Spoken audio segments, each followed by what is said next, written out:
Avec le soutien de la Mutuelle nationale territoriale, la Mutuelle des agents des services publics locaux et Adviso Partners, cession, acquisition et transmission d'entreprises, nos territoires ont de la valeur, vous présente le Journal des territoires.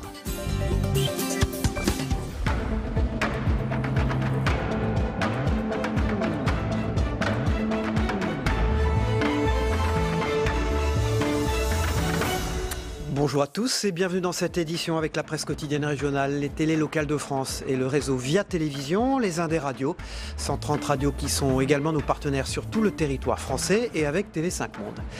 3 parties dans cette édition, le JT des territoires dans un instant que je vais vous présenter, puis après la météo, c'est l'invité politique de Territoire d'Info qui sera en direct sur ce plateau. Aujourd'hui c'est Hervé Morin, l'ancien ministre, qui est président des présidents de région de France, qui sera notre invité. Et puis ensuite en fin d'émission, eh bien, ce sera l'actualité parlementaire. Voilà, tout de suite c'est le JT des territoires, on s'y retrouve dans un tout petit instant. À tout de suite. Trottinettes, vélos et autres scooters électriques, fini l'anarchie sur les trottoirs. De nouvelles règles vont entrer en vigueur à Paris en tout cas. Ces nouveaux modes de déplacement vont bientôt devoir payer pour stationner à Paris. La mairie va instituer une redevance pour les entreprises qui déploient ces engins en free floating comme on dit.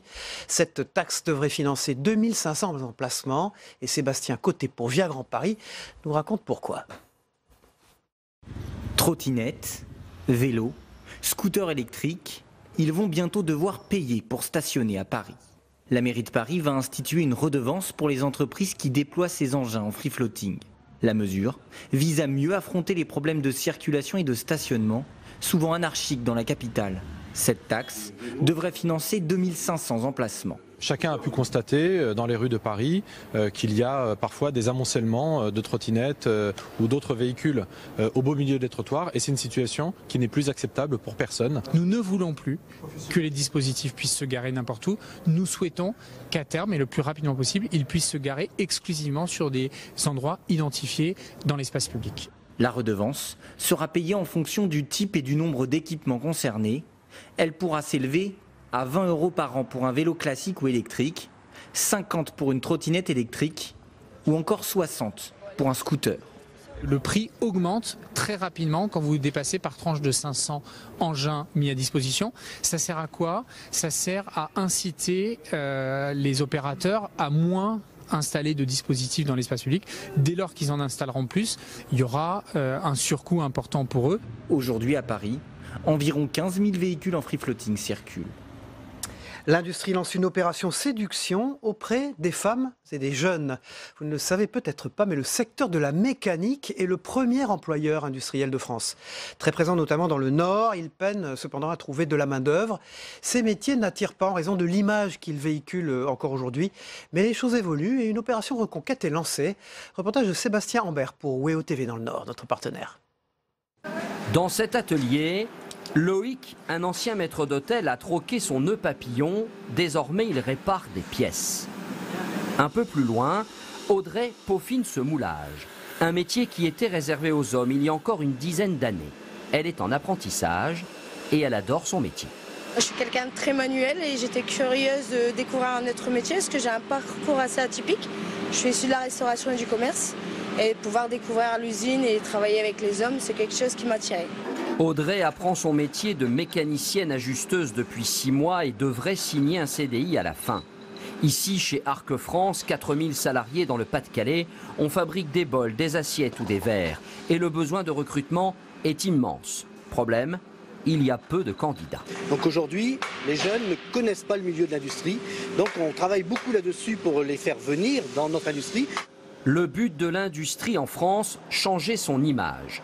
C'est ce qui se passe ici, chez Arkema, un important site chimique près d'Arras. Ce matin, on y accueille une classe de collège, des élèves de 3e. Attirer les jeunes est même devenu un impératif. Ce responsable de ressources humaines regarde le calendrier tous les jours et il est obsédé par l'année 2022. Eh bien, en 2022, nous avons plus d'un quart de l'effectif qui va partir à la retraite et ça monte même à 43% d'ici 2025. Donc forcément, nous, on a un énorme enjeu de renouvellement de nos populations, notamment chez les opérateurs de fabrication et il faut qu'on construise dès aujourd'hui l'usine de demain. Et c'est pour cela que Simon, un ancien apprenti, vient de signer son contrat de travail. Ici, on embauche à 2 000 € par mois. C'est une entreprise qui se développe, donc c'est intéressant quand on est débutant de pouvoir, de savoir qu'on pourrait évoluer dans le groupe. L'industrie embauche donc beaucoup de jeunes et de femmes. Ici, par exemple, chez Arkema, c'est Camille qui est la responsable de la fabrication. L'industrie en France représente 3 millions de salariés et 1 000 milliards de chiffre d'affaires. Voilà, le recyclage, on ne parle plus que de cela et c'est bientôt la fin des couverts en plastique, assiettes et autres gobelets. Le calendrier est encore flou, mais la loi devrait bientôt interdire l'utilisation d'objets en plastique à usage unique. Dans le Morbihan, où nous nous rendons, une société a déjà anticipé cette révolution grâce à l'utilisation du papier recyclé. Ecofeutre va même devoir s'agrandir, comme nous l'explique Fanny Cocodier pour TB Sud, la chaîne du groupe Le Télégramme en Bretagne. Ces papiers livrés par des déchetteries vont devenir des objets recyclables, des plaques intercalaires pour des produits laitiers, des emballages pour le transport ou encore des couvercles pour gobelets. Il y a 20 ans, l'aventure d'Ecofeutre a commencé avec la production de boîtes d'œufs. Depuis, la société du groupe Glon a développé ses gammes de produits et travaille chaque année 5 tonnes de papier. On se positionne effectivement sur une branche qui est en train de bouger énormément. On parle de réglementation qui évolue au niveau de la vaisselle plastique jetable. Les réglementations évoluent au niveau français mais évoluent également au niveau européen. On parle de 2021 pour de la modification de l'utilisation de la vaisselle jetable en plastique. 2021, c'est demain matin et effectivement le périmètre ne se limite pas à la France. L'entreprise, qui reste très discrète sur son chiffre d'affaires, exporte déjà 10% de sa production. Elle a su séduire de grandes enseignes de la restauration rapide. 10 des 70 salariés du site travaillent à la recherche et au développement. La R&D chez nous concerne et le design des pièces et la recherche sur la matière. Nos clients attendent de nous une grande agilité et c'est ce qui a fait aussi le développement d'Ecofeutre, d'être en capacité de répondre rapidement à des demandes particulières, des fois complexes pour certains produits. L'entreprise va désormais fabriquer des contenants alimentaires recyclables. Ecofeutre cherche une dizaine de personnes pour fabriquer cette nouvelle gamme. On cherche surtout en fait un comportement, un savoir-vivre, un savoir-être, parce que nous on est prêts à former, à accompagner et à fidéliser en fait nos collaborateurs. C'est difficile parce qu'on est dans un bassin d'emploi qui est assez concurrentiel. On a beaucoup d'entreprises, à chercher les mêmes profils. Ces recrutements sont destinés à l'usine qu'Ecofeutre rénove aux Sournes. Elle doit être opérationnelle en mai prochain. Voilà, direction les Bouches-du-Rhône à présent dans ce JT. L'arrivée des beaux jours, confirmée tout à l'heure, vous le verrez par la météo, n'est pas synonyme de quiétude pour tout le monde. Les maires des petites communes redoutent les premiers incendies de l'année. Une campagne de sensibilisation concernant le débroussaillement est en cours. Manon Mujica pour Provence Azur TV nous l'explique. De la garrigue à perte de vue. Plus de 90% de Vauvenargues est un espace naturel. Un atout de charme autant qu'un danger. La commune située en contrebas de la Sainte-Victoire a déjà connu 2 incendies ravageurs. Un en 89 et plus récemment en 2007. Avec l'arrivée des beaux jours, le maire redoute le pire. Il a beaucoup plu le printemps dernier. Donc, ce qui nous a permis de passer un été relativement calme. Mais de ce fait, la végétation a monté, l'herbe était haute et elle a séché très rapidement. Mais elle est toujours sur place. Une campagne de sensibilisation sur les obligations légales de débroussaillement est en cours dans l'ensemble du village. Pour les agents du comité de feux de forêt, il s'agit essentiellement de rappeler la réglementation, comme élaguer les arbres ou débroussailler dans un rayon de 50 mètres autour du domicile. Dans la majorité des cas, ces consignes sont appliquées, mais parfois c'est plus compliqué. Entre les propriétaires aux abonnés absents, les litiges entre voisins ou des travaux trop onéreux, les agents communaux doivent se montrer persévérants. Inutile d'attendre l'été, le débroussaillement doit se faire dès à présent. Le préfet des Bouches-du-Rhône met donc en garde les propriétaires récalcitrants. On a une législation qui est assez complète et qui permet, si quelqu'un ne respecte pas les obligations, pour la commune de se substituer à ce propriétaire, de faire les travaux qui peuvent être à sa charge. Ça, c'est l'arme ultime, c'est ce que je appelle l'arme atomique, et c'est compris comme cela par les maires. Le risque d'incendie est particulièrement élevé cette année. Depuis le début du mois de mars, 6 feux de forêt ont déjà eu lieu dans les Bouches-du-Rhône, ce qui ne présage rien de bon pour la saison estivale. Une appli pour sauver des vies maintenant. Après la Réunion, la Guadeloupe, la Loire ou encore le Rhône, l'application mobile permet de sauver. C'est implanté dans le Gard. Elle fait appel aux citoyens sauveteurs, des secouristes volontaires qualifiés et géolocalisés. Les explications d'Anne-Sophie Pellegri pour la chaîne Via Occitanie, notre partenaire.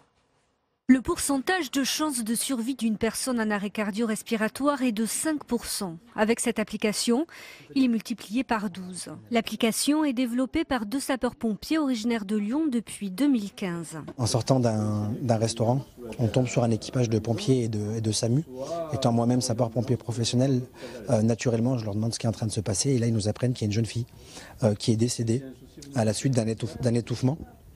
Et là, on s'est dit que malheureusement, nous, on se trouvait à proximité de cette personne-là et on n'était pas au courant. Donc, on a réfléchi à une solution pour proposer aux services d'urgence d'alerter des citoyens sauveteurs se trouvant à proximité d'une urgence pour qu'ils puissent intervenir avant l'arrivée des secours. Lorsque le secouriste est alerté par les services d'urgence, il reçoit une notification d'alerte comme celle-ci. Il a la possibilité de se rendre disponible.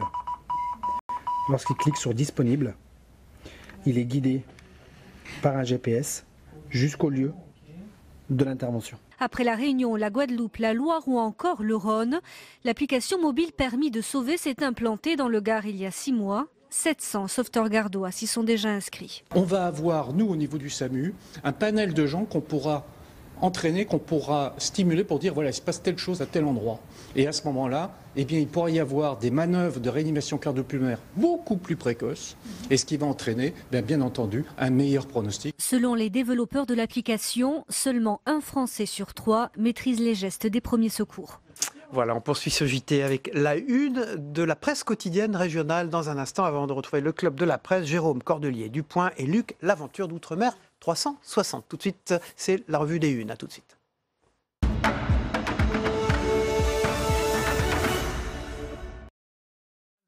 Mieux prendre en charge le grand âge, grande problématique de nos sociétés. Pour la première fois, les plus de 65 ans seront plus nombreux que les moins de 20 ans en France en 2030. Un rapport très attendu est remis au gouvernement aujourd'hui avec des propositions pour faire face à ce choc démographique et mieux prendre en charge le grand âge. Face à ce vieillissement massif, les structures sont insuffisantes, établissements saturés, personnel sous-payé et épuisé, au point que le secteur peine à recruter. Le rapport doit notamment proposer une simplification du système avec une nouvelle prestation autonomie, fusionnant dépendance et soins. Et puis au-delà des besoins de financement de la dépendance estimés autour de 10 milliards d'euros supplémentaires par an à l'horizon 2030, il s'agit d'un choix de société. Les Français souhaitent massivement rester chez eux, explique Marianne Monchamp qui préside la Caisse nationale de solidarité pour l'autonomie. Voilà, le gouvernement a présenté hier sa réforme de la fonction publique, rejetée par tous les syndicats. C'est la réforme choc à la une de la Dépêche du Midi aujourd'hui. Voilà un texte très critiqué par les syndicats qui tend, selon eux, à aligner le statut des fonctionnaires sur celui des salariés du secteur privé. Une réforme qui permet notamment un recours accru aux contractuels. L'objectif de suppression de 120 000 postes de fonctionnaires d'ici la fin du quinquennat est maintenu.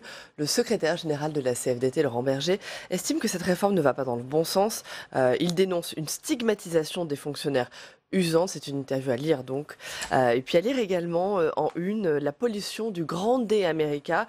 Comment Toulouse suit le naufrage. 6 satellites suivent en permanence l'évolution de la nappe de fuel dans le golfe de Gascogne, à découvrir donc aujourd'hui dans la Dépêche du Midi. Voilà, et Emmanuel Macron est attendu aujourd'hui dans le Maine-et-Loire pour rencontrer des élus à Angers. C'est la une du Courrier de l'Ouest, bien sûr. Les forains veulent défier Emmanuel Macron en Anjou. Le président attendu pour débattre tout d'abord avec des élus donc à Angers, puis une rencontre prévue avec des enfants à Beaupréau.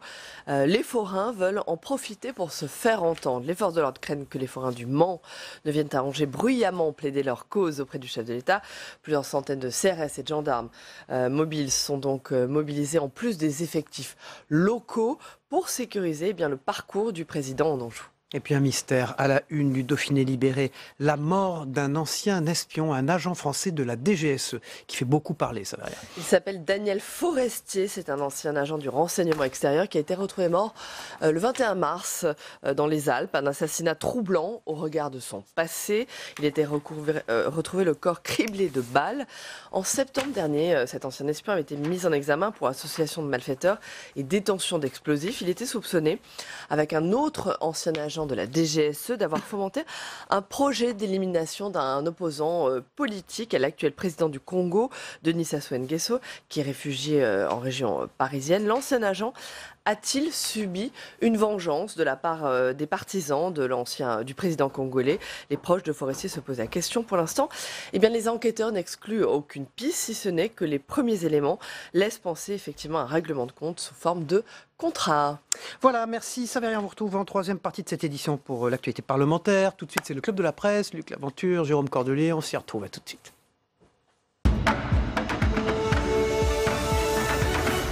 Bonjour Luc Laventure, Outre-mer 360, bonjour, une télévision et un site internet consacré aux Outre-mer. Il y en a plusieurs. Et Jérôme Cordelier, bonjour. Bonjour. Bienvenue à nouveau. On vous attendait depuis quelques temps d'ailleurs. Rédacteur en chef des éditions locales du Point. On est ravis de vous réaccueillir aujourd'hui. Très beau numéro spécial Lyon dans le Point, édition locale. On en parlera tout à l'heure. Tout de suite, on va se préoccuper de ce qui se passe dans les territoires français des Outre-mer. On démarre tout de suite, peut-être avant de parler des candidats ultramarins dans les listes pour les européennes, avec le déplacement de Marine Le Pen à Mayotte. Elle s'est rendue mardi là-bas, sur l'île de Tsamamboro. Je ne sais pas trop si je prononce bien, Luc Laventure. C'est l'un des principaux points de passage des migrants comoriens. Et c'est un coup de com', comme elle les aime, Marine Le Pen, avec photos à l'appui, tout ce qu'il faut. Tout à fait, avec les mots qu'il faut. Elle a regretté que la pression, qu'il n'y ait pas de volonté politique de renvoyer les clandestins aux Comores, les Comores qui se trouvent à quelques encablures, à moins de 100 km de Mayotte. Il faut dire qu'elle est dans un terrain qu'elle connaît bien. Elle est arrivée deuxième aux Comores lors des élections présidentielles au premier tour et également au deuxième tour avec des scores intéressants, 27 et 43 pour le second tour. Donc elle connaît bien cette partie du 101e département français. 101e. 101e.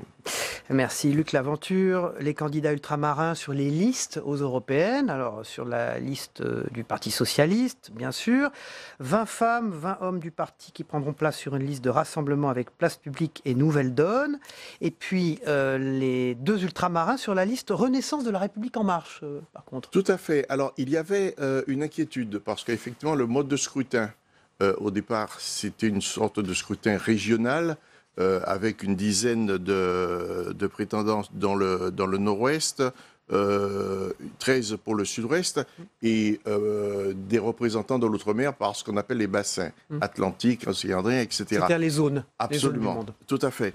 Donc on s'est dit avec cette liste unique, comment les choses allaient se passer. Eh bien, quand on calcule bien, quand on fait une petite projection, on s'aperçoit que la présence des Outre-mer sera peut-être plus importante cette fois-ci. On pense qu'il y aura à peu près 3 ou 4 députés européens sur cette répartition des listes des différents partis. Alors, sur les candidats ultramarins de la liste PS, c'est l'objet d'un papier que vous avez écrit dans Outre-mer 360 sur votre site. Donc 20 femmes, 20 hommes du parti qui prendront place donc, sur cette liste de rassemblement avec Place Publique et Nouvelle Donne. Combien alors ? Quel est le pourcentage, en gros, consacré aux Outre-mer ? J'ai lu les noms là, d'un certain nombre. C'est confirmé totalement ? C'est réglé ou pas ? C'est réglé pratiquement pour tout le monde. Le Parti socialiste était, je crois, que le dernier à donner l'onction sur l'ensemble de sa liste. Mais ce qu'on peut dire déjà, je le disais il y a un instant, avec les projections, on aura à peu près 4 ou 5 députés éligibles, donc 4 ou 5 députés d'outre-mer dans la prochaine Assemblée. Alors, les représentants des Outre-mer dans la liste de la France Insoumise, il y a quelques surprises là ? Non, pas trop, parce que il y a Stéphane Bijoux à La Réunion en 10e position. France Insoumise, c'est Younous Omarjee, un Réunionnais. 4e position. 4e position, donc il, à moins d'une catastrophe, je pense qu'il sera élu. Je pense qu'il y aura au niveau de la REM, il y aura 2 députés qui seront éligibles. Alors, dans le point... Le député d'Outre-mer, pardon. D'Outre-mer, bien sûr, précisez-le.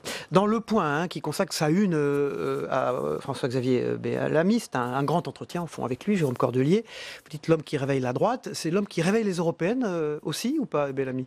C'est un petit peu, pour l'instant, parce que les sondages lui sont favorables, c'est un petit peu la surprise du début de campagne des européennes, puisque... même ses proches lui disaient de ne pas y aller. Au sein de LR, on disait mais quel mauvais choix a eu Laurent Wauquiez de proposer la tête de liste à quelqu'un de clivant comme François-Xavier Bellamy. Et on s'aperçoit que dans les sondages, il monte, et puis surtout, il permet à LR, qui était un parti exsangue, qui imprimait plus dans le débat public, de reprendre de la place quand même dans le débat public, et surtout maintenant d'être un peu en position d'outsider entre les lepénistes et les macronistes. Et donc ça, c'est quand même, vu le chemin parcouru, c'est déjà une performance. Alors vous l'avez rencontré, hein, c'est des propos recueillis par vous. Bellamy, l'homme qui réveille la droite, c'est le titre du papier. J'allais dire, il est comment? C'est-à-dire, il est d'attaque. On a voulu savoir un petit peu, parce qu'on le voit en photo, on commence à le voir, on a lu ses livres. Mais vous l'avez perçu comme étant un très bon candidat, offensif, parce qu'il a fallu qu'il se transforme, si vous voulez, François-Xavier Bellamy. La politique, voilà. C'est nouveau pour lui. Alors il est jeune, hein, il a 33 ans. C'est nouveau. Il a eu un avantage par rapport à beaucoup d'autres en politique, c'est qu'il sait d'où il vient, il assume ce qu'il est, et il sait où il va. Et donc il a une espèce de ligne comme ça. Alors après, on adhère ou on n'adhère pas, ça c'est le problème de chacun. Mais en tout cas, il suit une ligne précise, il assume ses convictions. Ça, c'est quand même fort en politique actuellement. Il assume ses convictions personnelles, qui peuvent aussi déranger certaines personnes. Mais en tout cas, il le dit. Et donc ça, c'est sûr que c'est un petit peu perturbant dans le bal des dupes que peut être la scène politique de temps en temps. Un entretien avec vous, l'homme qui réveille la droite, François-Xavier Bellamy, la tête de liste LR aux européennes. On passe aussi aux municipales. Luc Laventure, les municipales, on en parle un peu dans les Outre-mer ou pas encore? Déjà partout on en parle. On s'aperçoit que dans certaines circonscriptions, il y a des accords qui commencent, des cartes qui commencent à être rebattues. On parle vraiment, c'est la toile de fond. Alors en France, on en parle. Nice Matin, dirigé par Denis Caro. C'est absolument passionnante dans plein de points chauds de la France, et y compris en Outre-mer, parce que voilà, il y a plein d'endroits où ça va être assez. On va parler de deux cas ce matin. D'abord, Nice Matin qui sort un sondage, le journal dont la direction est assurée par Denis Caro, fait une forme de coup ce matin, on le voit à l'écran. Sondage réalisé par Elab pour Nice Matin qui accouche d'un petit coup de tonnerre. Éric Ciotti apparaît en mesure d'inquiéter Christian Estrosi en 2020. Leur duel écraserait toute concurrence possible autour. Hein. Oui. Ça, on s'y attendait un peu, hein, que leur duel écrase. On ne s'attendait pas à ce qu'il soit à 28-27 quand même. Non, qu'il soit coude à coude, c'est une surprise. Oui. Mais par contre, que leur duel écrase toute la concurrence, si vous voulez, entre Christian Estrosi et Éric Ciotti à Nice, il n'y a pas beaucoup de concurrence. La question, c'est y aura-t-il une liste, au fond, de la République En Marche face à Estrosi? C'est ça la clé de ce scrutin. Enfin, je pense que cette clé est réglée depuis pas mal de temps, parce que Christian Estrosi, il est devenu un homme très consensuel, et notamment vis-à-vis de En Marche. Et donc c'est réglé comme dans d'autres villes. À Toulouse, par exemple, c'est réglé aussi. Et puis, après, il faut voir aussi que En Marche, pour les municipales, n'a pas forcément envie de s'investir énormément dans la campagne. En tout cas, c'est le son qu'on peut voir dans nombre de villes. C'est-à-dire que En Marche est un parti présidentiel. Est-ce que c'est un parti municipal? Ça, c'est la question qu'on verra dans les prochaines semaines. En tout cas, un sondage qui risque de beaucoup faire parler aujourd'hui. Dès là, pour Nice Matin. Donc, Éric Ciotti apparaît en mesure d'inquiéter Christian Estrosi en 2020 à Nice. Municipal à Paris aussi, Luc Laventure, avec Benjamin Griveaux, Mounir Majoubi qui quitte le gouvernement. Alors, la question, c'est, deux personnalités politiques importantes quittent le gouvernement pour aller, au fond, tenter de conquérir la mairie de Paris. Ça fait un peu ambition personnelle quand même, non? Ça fait ambition. C'est ce qui est décrit en tout cas. Ça fait ambition personnelle, mais un petit point positif, ça fait un petit peu de diversité, si je puis dire, même si je n'aime pas ce terme. Ça veut dire que la France prend conscience de plus en plus qu'elle est complexe, qu'elle est diverse, et que la France, c'est vraiment un archipel. Vous pensez ça aussi? Luc faisait mention allusion au livre de Jérôme Fourquet, L'archipel français. Je ne suis pas sûr que, la diversité, ce sont quand même deux apparatchiks de la Macronie, hein, donc c'est pas une grande diversité. Il y a un troisième homme qui ça reste toujours le vieux monde. Oui, il y a un troisième homme qu'il ne faut pas oublier, c'est Cédric Villani. Bien sûr, qui est aussi député de la République En Marche, mathématicien. Voilà, et qui a toujours les ambitions sur Paris. Ça va être chaud à Paris, mais il va falloir se mettre d'accord pour opposer à Anne Hidalgo, quelque chose, parce que Anne Hidalgo aussi revient assez fort. Votre édition locale, je le disais tout à l'heure en début d'édition, c'est Lyon, une ville plongée au cœur de la guerre. Passionnant dossier. Alors évidemment, on y parle beaucoup de Jean Moulin, hein, bien sûr, évidemment. On y parle de Jean Moulin, mais c'est les histoires, les secrets, les héros méconnus au fond. Voilà, on a la chance au point d'avoir François-Guillaume Laurin, qui est lyonnais et qui est notre historien maison et qui connaît parfaitement l'histoire de l'occupation à Lyon. Et donc, on s'est mis dans des histoires, des portraits un peu méconnus, y compris des Lyonnais. Et donc, c'est vraiment, vous l'avez dit, c'est un dossier passionnant. Vous savez que Lyon a quand même été la capitale de la résistance, comme l'a dit Général de Gaulle, en 1944. Et que ce soit les résistants communistes, mais aussi la grande résistance chrétienne, qui a été très importante à Lyon, c'est là où a été créé les cahiers du témoignage chrétien, sont devenus, ont fait de cette ville une place forte de la résistance. Il y a plein d'histoires, c'est absolument passionnant. Alors, passionnante histoire, c'est la librairie Crozier, au lieu de la résistance à Lyon. Le papier est très intéressant sur cette librairie. On y revient tout à l'heure avec vous, Jérôme Cordulet, vous restez avec nous. Vous aussi, vous restez avec nous, Luc Laventure. Vous allez regarder avec nous et avec plaisir, je le sais, la météo des territoires, car sur la TNT le matin, la seule météo où il y a le temps qu'il fait également dans les territoires d'outre-mer. On la regarde ensemble, on se retrouve après. À tout de suite.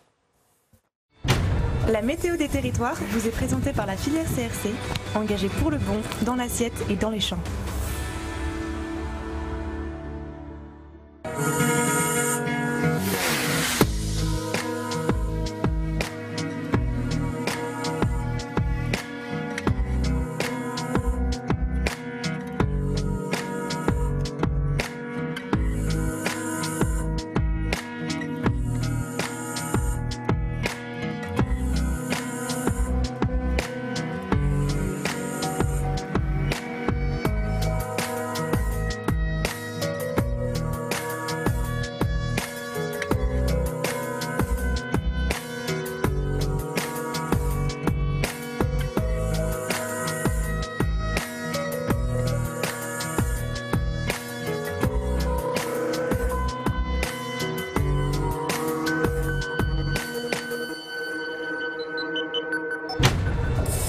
C'était la météo des territoires avec la filière CRC, engagée pour le bon, dans l'assiette et dans les champs.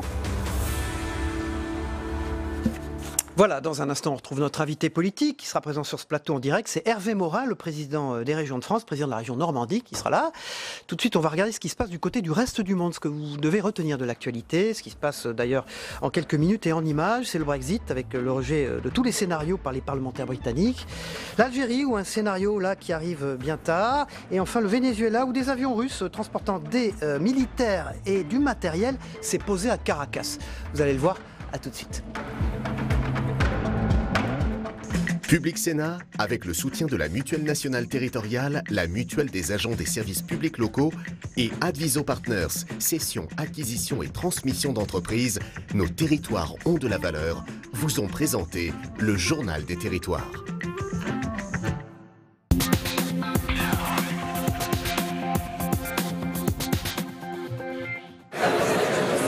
Les pour à ma droite, 441.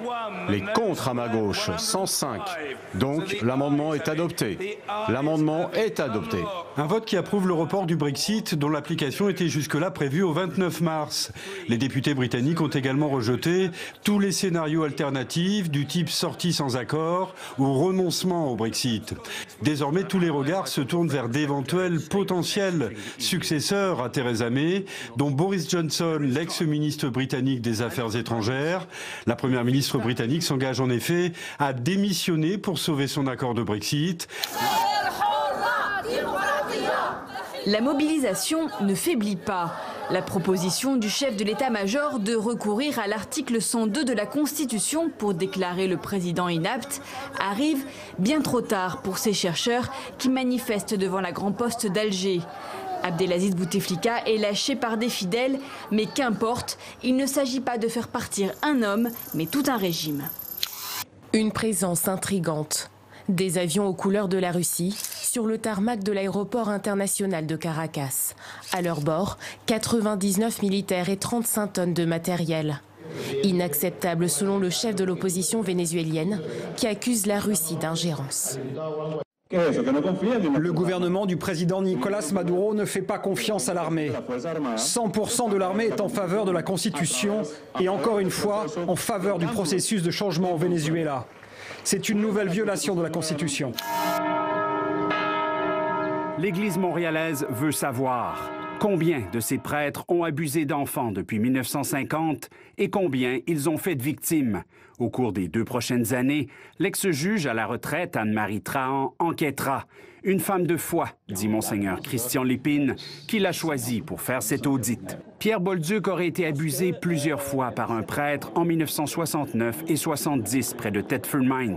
Il se méfie de la démarche des diocèses. C'est eux autres qui choisissent la personne pour enquêter encore. Quand est-ce qu'on va en finir avec ça?